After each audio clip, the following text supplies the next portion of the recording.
2010 VSന്റെ ഒരു പ്രസ്താവന ഉണ്ടായിരുന്നു. അത് കേരളത്തെ തന്നെ പിടിച്ചു കുലുക്കുന്നതായിരുന്നു. കാരണം ഇസ്ലാമിക ഭീകരവാദത്തെക്കുറിച്ച് തുറന്നു പറയാൻ കേരളത്തിൽ ആദ്യമായി ഒരു മുഖ്യമന്ത്രി തയ്യാറാവുകയാണ്. പണ്ട് ന്യൂനപക്ഷവുമായി ബന്ധപ്പെട്ട് ആന്റണി ചെറുതായി പറഞ്ഞെങ്കിലും അതിൻ്റെ ഭവിഷ്യത്ത് അദ്ദേഹം അനുഭവിച്ചു. അനുഭവിച്ചിട്ടുണ്ട്.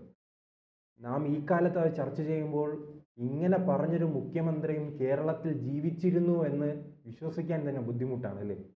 അതെ, ചരിത്രത്തിൽ തങ്കലിപികളാൽ രേഖപ്പെടുത്തുന്ന ഒരു സ്റ്റേറ്റ്മെൻ്റ് ആയിരുന്നു, ഒരു പ്രസ്താവനയായിരുന്നു അത്. മാധ്യമങ്ങളോട് VS പറഞ്ഞതാണ്. അതായത് ലവ് ജിഹാദ് എന്ന വിഷയം മാധ്യമങ്ങളിൽ വരികയും അത് മാധ്യമങ്ങളിലൂടെ വലിയ പ്രചാരം അതിന് കിട്ടുകയും മുസ്ലിം സമൂഹം വലിയ തോതിൽ പ്രതിരോധത്തിലാവുകയും ചെയ്തൊരു കാലമാണത്. 2009, 2010.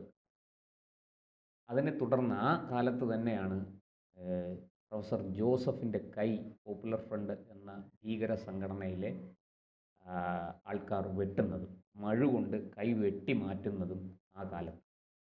അതിനെല്ലാം അതിൻ്റെ ഒരു തുടർച്ച എന്നോണമാണ് VSന്റെ ഈ പ്രസ്താവന വരുന്നത്. അതിന് രാഷ്ട്രീയമായും രാഷ്ട്രീയേതരമായും അതിന് രണ്ട് ആംഗിളുകളുണ്ട് ആ വിഷയം. അത് ഞാൻ പറയാം. ഈ ലവ് ജിഹാദ് നമുക്കറിയാം.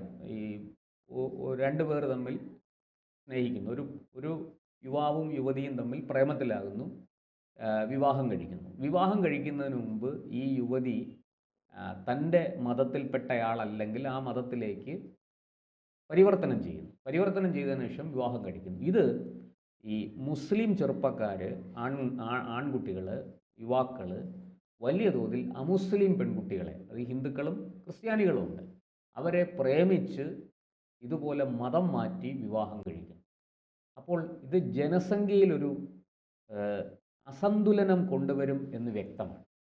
ഇത് ഏതാണ്ട് നമുക്കറിയാം, വിഖ്യാതയായ എഴുത്തുകാരി, സാഹിത്യകാരി മാധവിക്കുട്ടി, കമലാദാസ് എന്ന മാധവിക്കുട്ടി മതം മാറുന്നതോടുകൂടിയാണ് ഈ വിഷയം കൂടുതൽ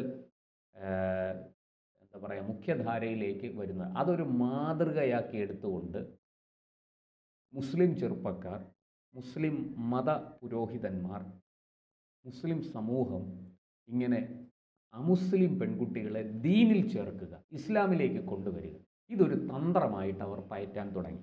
അല്ലാതെ ലവ് ജിഹാദ് എന്ന പേരിൽ ഒരു സംഘടനയുണ്ടോ എന്നൊക്കെ ചോദിച്ചാൽ ഉത്തരം വ്യക്തമല്ല. അതൊക്കെ അന്വേഷിച്ച് കണ്ടുപിടിക്കേണ്ടത് പോലീസിൻ്റെയും, അങ്ങനെ ഉണ്ടെങ്കിൽ അതിനെക്കുറിച്ച് എന്താണ് അതിന്മേൽ സ്വീകരിക്കേണ്ട നടപടിയെന്ന് തീരുമാനിക്കേണ്ടത് കോടതികളും ഒക്കെയാണ്. നമുക്കതിനകത്തൊന്നും കാര്യമില്ല. ആ വിഷയങ്ങൾ ചർച്ച ചെയ്യാമെന്നേ ഉള്ളൂ. പക്ഷേ ഈ ഒരു പ്രവണത കേരളത്തിൽ വളരെ വ്യാപകമായി, വളരെ കൃത്യമായിട്ട് അമുസ്ലിം പെൺകുട്ടികളെ മുസ്ലിം ചെറുപ്പക്കാർ പ്രേമിക്കുന്നു, വ്യാപകമായ തോതിൽ അവരെ മതം മാറ്റി നിക്കാഹ് കഴിക്കുന്നു, അതിൽ ജനിക്കുന്ന കുട്ടികളെ ഇസ്ലാമാക്കി വളർത്തുന്നു. ഒറ്റപ്പെട്ട ചില സ്ഥലങ്ങളിലൊഴികെ, ഒറ്റപ്പെട്ട ചില സംഭവങ്ങളിലൊഴികെ ബാക്കി എല്ലാം ഇങ്ങനെയായിരുന്നു.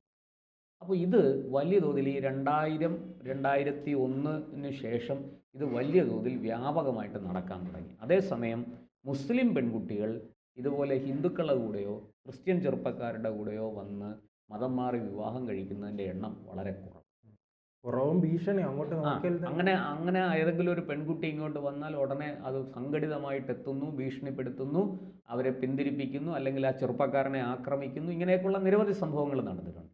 ഈ കൂട്ടത്തിൽ ഈ പോപ്പുലർ ഫ്രണ്ടുകാർ, അന്നത് NDF ആണ്, അവർ കേരളത്തിൽ പല സ്ഥലത്തും കൊലപാതക പരമ്പരകൾ ആരംഭിച്ചു. നമുക്കറിയാം മാറാട് നടന്നത് എന്താണെന്ന് നമുക്കറിയാം.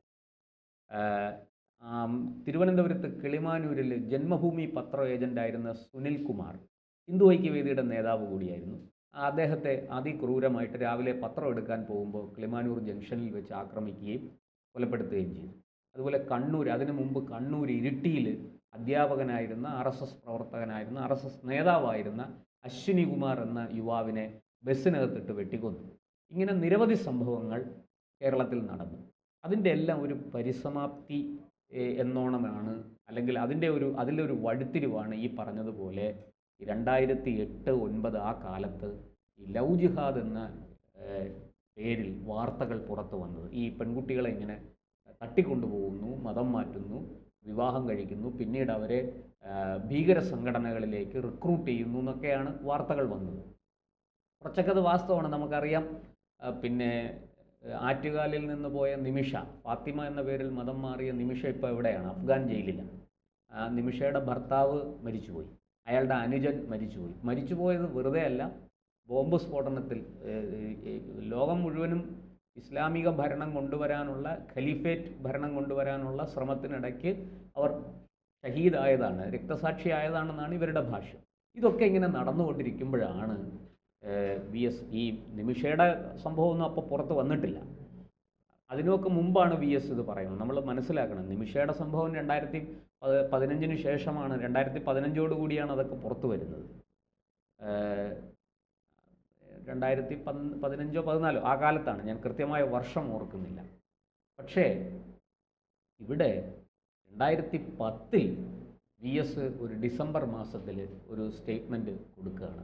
മാധ്യമങ്ങളോട്, ദൃശ്യമാധ്യമങ്ങളോട് പറയുകയാണ്, ഇങ്ങനെ അമുസ്ലിം പെൺകുട്ടികളെ പ്രേമിച്ച് പ്രണയിച്ച് മതം മാറ്റി വിവാഹം കഴിക്കുന്നു, അതിലൂടെ മുസ്ലിം ജനസംഖ്യ വർദ്ധിപ്പിച്ച് അതിൽ ജനിക്കുന്ന കുട്ടികളെ അന്നൊരു കമ്മ്യൂണിസ്റ്റുകാരനായ VS ആണ് പറയുന്നത്. അതെ, എന്ന് പറഞ്ഞിരിക്കുകയാണെങ്കിൽ അത് ജനാധിപത്യത്തിനെതിരാവും, മതേതരത്വത്തിനെതിരാവും. ആ കമ്മ്യൂണിസ്റ്റ് നേതാവിൻ്റെ രക്തം ഒരുപക്ഷെ മണ്ണിൽ ഒഴുകും. അങ്ങനത്തെ ഒരു സാഹചര്യമാണ് ഇന്നുള്ളത്.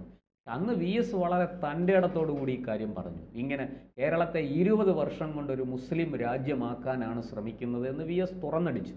ജൂലൈ മാസത്തിലാണ് ജോസഫിൻ്റെ കൈവെട്ടുന്നത്, ജൂൺ ജൂലൈ ആ മാസങ്ങളിലാണ്. അതിനെ തുടർന്ന് ജൂൺ മാസത്തിലാണെന്ന് തോന്നുന്നു, എന്തായാലും നല്ല മഴയുള്ളൊരു ദിവസമാണ്. അതിനെ തുടർന്ന് വലിയ സംഭവ വികാസങ്ങൾ നടക്കുന്നു, നിരവധി അറസ്റ്റുകൾ നടക്കുന്നു, പോപ്പുലർ ഫ്രണ്ടിൻ്റെ ഒരുപാട് പ്രവർത്തകർ പിടിയിലാകുന്നു. പോപ്പുലർ ഫ്രണ്ട് ഒരു ലക്ഷണമൊത്ത ഭീകര സംഘടനയാണെന്ന് ജനങ്ങൾക്ക് ബോധ്യപ്പെടുന്നു. അതിനുശേഷമാണ് ഡിസംബർ മാസത്തിൽ VS ഇത് പറയുന്നത്. അത് പറഞ്ഞപ്പോൾ സത്യത്തിൽ കേരളം ഞെട്ടി. കാരണം അതിനു മുമ്പ് സംഘപരിവാർ മാത്രം പറഞ്ഞുകൊണ്ടിരുന്നു. ഇപ്പോൾ നാം മറ്റൊരു സമയത്താണ് നിൽക്കുന്നത്. വെള്ളാപ്പള്ളി നടേശനുമായി ബന്ധപ്പെട്ട് അദ്ദേഹം ചില കാര്യങ്ങൾ തുറന്നു പറഞ്ഞപ്പോൾ മതേതരത്വ പേരുള്ള മുസ്ലിം ലീഗെല്ലാം രംഗത്ത് വന്നു. അന്നും ഇത്തരത്തിൽ മുസ്ലിം ലീഗെല്ലാം രംഗത്ത് വന്നിട്ടുണ്ട്. അന്നും മുസ്ലിം ലീഗൊക്കെ വളരെ ദുർബലമായ ഭാഷയിലാണ് ഇതിനെതിരെ രംഗത്ത് വന്നത്. ഈ കോൺഗ്രസ് ഒരക്ഷരം മിണ്ടിയില്ല. കോൺഗ്രസ് ന്യൂനപക്ഷങ്ങളെ ഭയപ്പെടുത്തുന്നു, പീഡിപ്പിക്കുന്നു എന്നൊക്കെ പറഞ്ഞ് അവിടെ ഇവിടെയൊക്കെ ചില പൊട്ടലും ചീറ്റലും നടന്നു. പക്ഷെ VSനെതിരെ ശബ്ദിക്കാൻ ഭരണപക്ഷത്തെന്നോ പ്രതിപക്ഷത്തെന്നോ ആരും ഉണ്ടായില്ല. അദ്ദേഹത്തിൻ്റെ സ്റ്റേറ്റ്മെൻറ്റ് ഉറച്ച ശബ്ദത്തോടുകൂടി കേരളത്തിൻ്റെ സാംസ്കാരിക മണ്ഡലത്തിൽ മുഴങ്ങിക്കേട്ടുകൊണ്ടിരുന്നു അന്ന് ആ കാലത്ത്. അതിനെ ചൊല്ലി നിരവധി ചർച്ചകളൊക്കെ നടന്നു, മാധ്യമങ്ങളിൽ ചർച്ചകളൊക്കെ നടന്നു. രാഷ്ട്രീയക്കാരൻ തന്നെയല്ലേ അദ്ദേഹം പറഞ്ഞ 20 വർഷമാണ്, 15 വർഷമാണ് ആയപ്പോഴത്തേക്കും അതേതാണ്ട് ഭരണം സംസ്ഥ ഏറ്റെടുത്തിട്ടുണ്ട്. ശിവൻകുട്ടിക്ക് ഒന്ന് നേരാച്ചു ഭരിക്കാൻ കഴിയുന്നില്ല. നേരെ ചൊവ്വേ ഭരിക്കാൻ പോയിട്ട് ഒരു തീരുമാനമെടുക്കാൻ പോലും പറ്റുന്നില്ല. സമസ്ത പറയുന്നതിനനുസരിച്ച് ഏറാൻ മൂളുക മാത്രമേ ശിവൻകുട്ടി അടക്കമുള്ളവർക്ക് ഇന്ന് സാധിക്കുകയുള്ളൂ. ആ അവസ്ഥയിലേക്ക് കേരളം പോയി. വെള്ളാപ്പള്ളി പറഞ്ഞത് അതാണ്, നമ്മൾ പറയുന്നതല്ല. അന്ന് VS അത് പറഞ്ഞതിന് ഒരു രാഷ്ട്രീയമായ ഒരു ലക്ഷ്യം കൂടി VSനുണ്ടായിരുന്നു. കാരണം അന്ന് ഇന്നിപ്പോൾ BJPക്ക് വലിയ തോതിൽ വളർച്ചയുണ്ട് അല്ലേ, ഏതാണ്ട് 20% വോട്ടിൽ എത്തി നിൽക്കുകയാണ് BJP. അന്ന് BJP ഈ 2010 BJP തദ്ദേശ തെരഞ്ഞെടുപ്പിൽ വളർന്നു തുടങ്ങി. BJP പല സ്ഥലത്തും സീറ്റുകൾ പിടിച്ചു തുടങ്ങി. തിരുവനന്തപുരം കോർപ്പറേഷനിൽ 6 സീറ്റുകൾ കിട്ടി. അതുപോലെ പല സ്ഥലത്തും ഒരുപാട് 10-30 ഏതാണ്ട് 20-ലധികം കോർപ്പറേഷൻ വാർഡുകളിൽ BJP രണ്ടാമതെത്തി. അപ്പോൾ VSന് അതിൻ്റെ അപകടം മനസ്സിലായി. BJP വളരുകയാണ്, അത് BJPയെ വളർത്തുന്നത് ഈ ന്യൂനപക്ഷ പ്രീണനമാണ്. ഇവർ ചെയ്യുന്ന ന്യൂനപക്ഷങ്ങളുടെ പേരിൽ ഈ ഇസ്ലാമിക ഭീകര ഗ്രൂപ്പുകൾ ചെയ്യുന്ന പ്രവൃത്തിയാണ് BJPയെ വളർത്തുന്നതെന്നുള്ള രാഷ്ട്രീയം VSന് മനസ്സിലായി. VS അതൊക്കെ കൊണ്ടാണ് വളരെ കൃത്യമായിട്ട് മനസ്സിലാക്കിയ, താൻ തിരിച്ചറിഞ്ഞ കാര്യങ്ങൾ സത്യസന്ധമായി കേരളത്തോട് പറയാൻ തയ്യാറായത്. അതുകൊണ്ട് എന്തായി, 2011 ഈ സ്റ്റേറ്റ്മെൻറ്റ് വന്ന് 3 മാസം കഴിഞ്ഞപ്പോൾ ഇലക്ഷനാണ്. ഏപ്രിലിൽ വോട്ടെടുപ്പ് നടന്നപ്പോൾ അന്ന് ഈ ഡിസംബർ കഴിഞ്ഞ് ജനുവരി ഫെബ്രുവരി മാസങ്ങളിൽ സംസ്ഥാനം തെരഞ്ഞെടുപ്പിലേക്ക് പോയി. അന്ന് ആ തെരഞ്ഞെടുപ്പ് കൺവെൻഷൻ എവിടെയെല്ലാം LDFൻ്റെ തെരഞ്ഞെടുപ്പ് കൺവെൻഷൻ നടന്നോ അവിടെയെല്ലാം സ്റ്റാർ സ്പീക്കർ, അവിടെയെല്ലാം താരപ്രഭയോടുകൂടി പ്രസംഗിക്കാൻ വന്നത് VS ആണ്.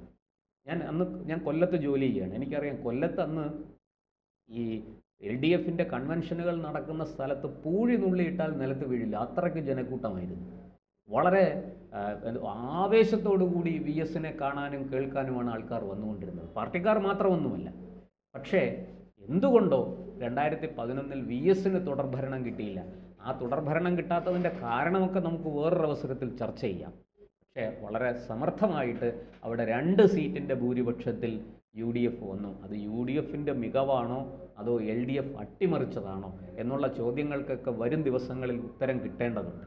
എന്തായാലും ഒരു കാര്യം സത്യമാണ്, VS അച്യുതാനന്ദൻ എന്ന അവസാനത്തെ ഹിന്ദു കമ്മ്യൂണിസ്റ്റ് മുഖ്യമന്ത്രി അദ്ദേഹം ആയിരുന്നു എന്ന് പറയാൻ, അടിവരയിട്ട് പറയാൻ കഴിയുന്ന തരത്തിൽ അദ്ദേഹം ചില കാര്യങ്ങളൊക്കെ പറഞ്ഞു ചെയ്തു. അതിന്നും കേരളത്തിൻ്റെ സാംസ്കാരിക മണ്ഡലത്തിൽ, രാഷ്ട്രീയ സാമൂഹ്യ മണ്ഡലങ്ങളിൽ അതങ്ങനെ മുഴങ്ങി നിൽക്കുകയാണ്. അത് കേരളം ഉള്ളിടത്തോളം കാലം ഈ പറയുന്നത് പോലെ VS പറഞ്ഞ കാര്യങ്ങൾ പ്രസക്തമായിരിക്കും, അത് നിലനിൽക്കും. അതിനെ ചോദ്യം ചെയ്യാൻ ലോകത്തൊരു ശക്തിക്കും സാധിക്കുകയുമില്ല.